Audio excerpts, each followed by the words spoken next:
Now, preview time. So let's take a look at what's coming your way.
What's going on, everybody? Welcome to another brand new installment of Renegades Reviews, exclusively here as always on the Casa D18 Studios channel.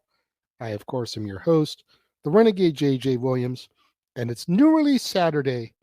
We're here today. We're going to take a look at a film, Netflix original, called We Have a Ghost, starring Anthony Mackie, David Harbour, Jahi Winston, Niles Fitch, Erica Ashe, Tig Notaro, Jennifer Coolidge, and Faith Ford.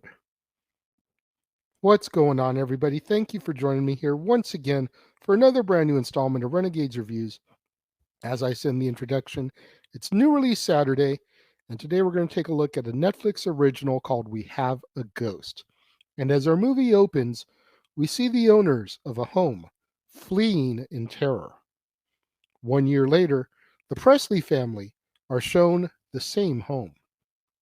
Suspicious of the low price, the real estate agent insists that recently prices have just been low. On the first night in their new home, Kevin, the youngest son, investigates a sound in the attic. Using his mobile phone light, a ghost appears. When he fails to scare Kevin and instead gets met with a laugh, the ghost vanishes. Kevin returns to the attic and sits down to try and talk with the ghost. But the ghost can't talk, and he doesn't remember anything about his life. Kevin decides to call him Ernest, as that is the name written on his bowling shirt. Suddenly, Kevin's big brother, Fulton, barges in. As he begins to bully Kevin for his phone, Ernest helps Kevin. Fulton then discovers a video that Kevin had recorded of Ernest when he first saw them, and he soon shows their father, Frank, that their new home is haunted. Frank goes and he creates a YouTube channel, gets more video of Ernest, and convinces his wife, Mel, that they can profit off of this. So Frank makes the ghost and his family internet famous. At school, Kevin meets Joy, his next door neighbor, and she refers to his home as the House of Death. Once the video of Ernest goes viral, they cross paths in the library, and Joy quickly discovers that the house's owner, Ernest S., had lived there from 1965 to 1971 and is now residing elsewhere. The West Bay cable TV medium, Judy Romano, then comes to the home in order to try to film a meeting with Ernest. So Kevin shows him various horror clips in order to try to help him be scarier. It doesn't take long for Ernest to scare her crew, and even Judy reacts in terror, jumping out of a window. The post of Judy's reaction goes record-breaking viral. So Joy then convinces Kevin that they need to take Ernest out to a bar that once belonged to the house's past owner in order to try and jog his memory. They slowly start to uncover the truth about Ernest's past, first discovering a photo of him with the previous home owner, and then he becomes fixated on a young blonde girl in the park. When Dr. Leslie Monroe visits Frank and Mel, she tells them about an old program that she ran with the CIA called Wizard Clip, whose goal was to catch a ghost. However, when the cost of the program was made known to the public, they scrapped the program and made her the scapegoat. When she tries to convince them that Ernest is dangerous, Frank throws her out. However, a viral video of Ernest with the girl in the park sets the CIA into motion. They break into the Presley home, But Kevin, Joy, and Ernest have already left for Oklahoma in order to find the past home owner. The next morning, the Presleys are coerced into doing an appeal on television to try and apprehend the trio.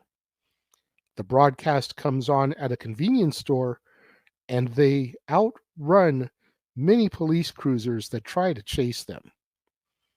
Arriving at a house in Oklahoma, the man that they meet tells the story of Randy, our Ernest, who he says became a drunk in order to cope with his wife's death after giving birth.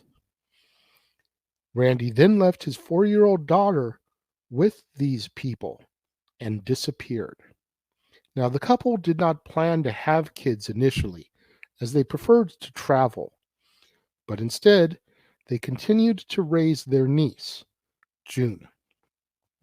Ernest then makes himself visible, and the CIA swoops in.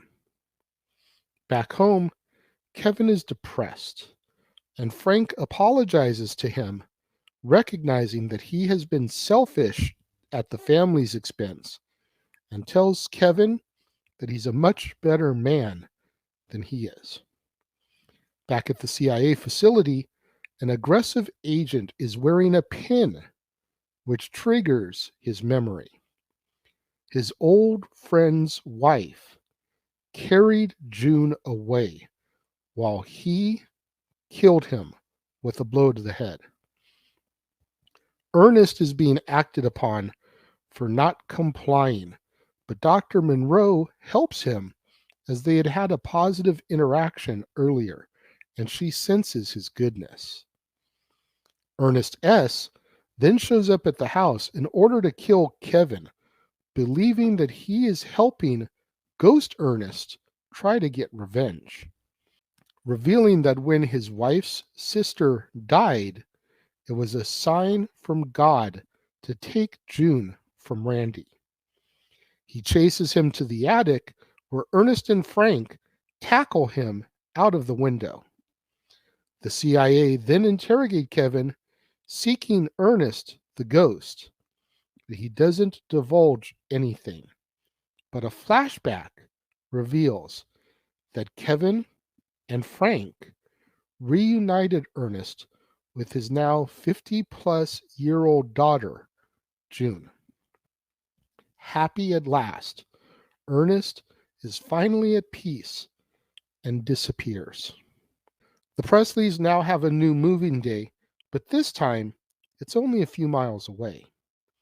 Kevin and Joy are now a couple, and as Kevin leaves the house, a light flickers in the attic, and our movie comes to its close. For me, this was a fun little one. It was kind of reminiscent of Beetlejuice in a sense, where you've got these people that are dead, but they're kind of stuck, within the house, can't really move on just yet, or they don't want to move on. And you've got them trying to haunt the family that lives there. One of the children ends up befriending the ghost. You think about Lydia befriending the ghosts in Beetlejuice, and then Kevin befriending Ernest here. And eventually the ghost and the family become friendly. You think about the end of Beetlejuice, the ghosts still live in the attic. Lydia and the family are all friends with them. Here, Frank, becomes friends with Ernest as well, and they reunite him with his daughter after all those years. There's a whole lot of that going through this movie for me that just made it really enjoyable at the outset. Then you got Anthony Mackie, who I'm a fan of anyway, been a fan of his since 8 Mile, when he was Papa Doc battling Eminem at the shelter.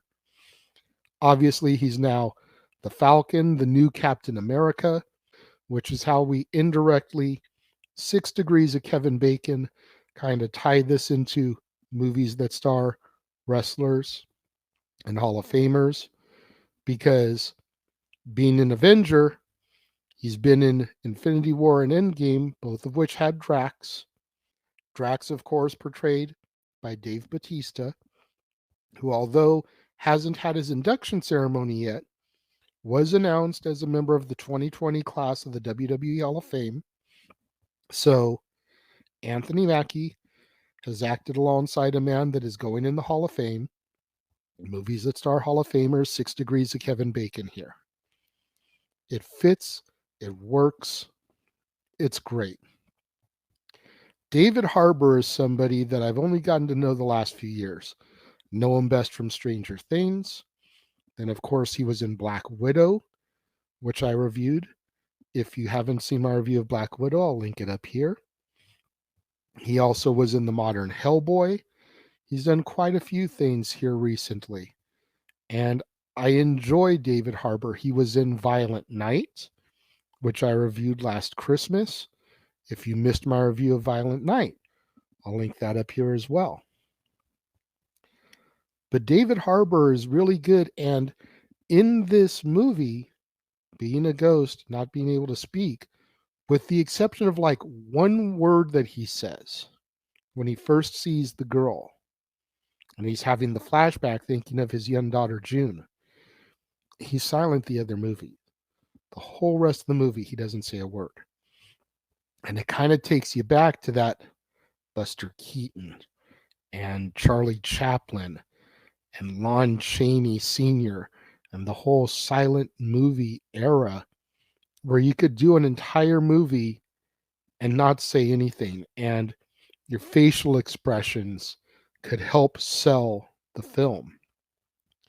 David Harbour's body language and facial expressions and reactions when he's trying to convey emotion, so good in this film.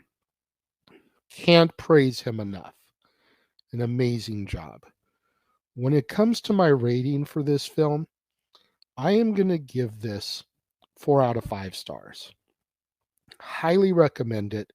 If you haven't seen it yet, what are you waiting for? As long as you're a Netflix subscriber, it is on Netflix for free. Go give it a watch. I think you'll enjoy it. What do you guys think? Those of you that have seen it. Let me know. If you're watching the premiere, leave your thoughts and comments over here. If you're watching on demand later in the day, leave your thoughts and comments down here. Let's have that conversation, that discussion, that debate, that interaction that I'm always asking you guys for in the comments below. And make sure you guys tune in later on this evening, right here to the Casa D18 Studios channel, the Jeff Meacham Network, and across the Jeff Meacham Network multiverse of media, as we bring to you our Saturday night shenanigans that are Open Mic Night. Myself, the West Coast Professor Jeff Meacham, the Simple Man Noah Foster, the Heeb Man James Hebert, all going to be there to engage in another week's discussion of professional wrestling.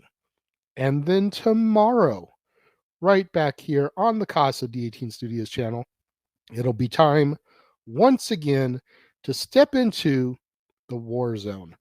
That's right, it'll be time for another episode of the Weekly Acquisition Report, the show where I, the Renegade, show you, the viewers, the latest additions to my ever-growing movie library. This time, some random finds from a local thrift store.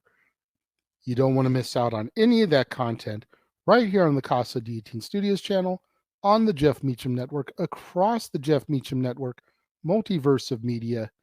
We've got Open Mic Night, the War Zone, and we still have 2 more weeks of reviews of movies that star WWE Hall of Famers.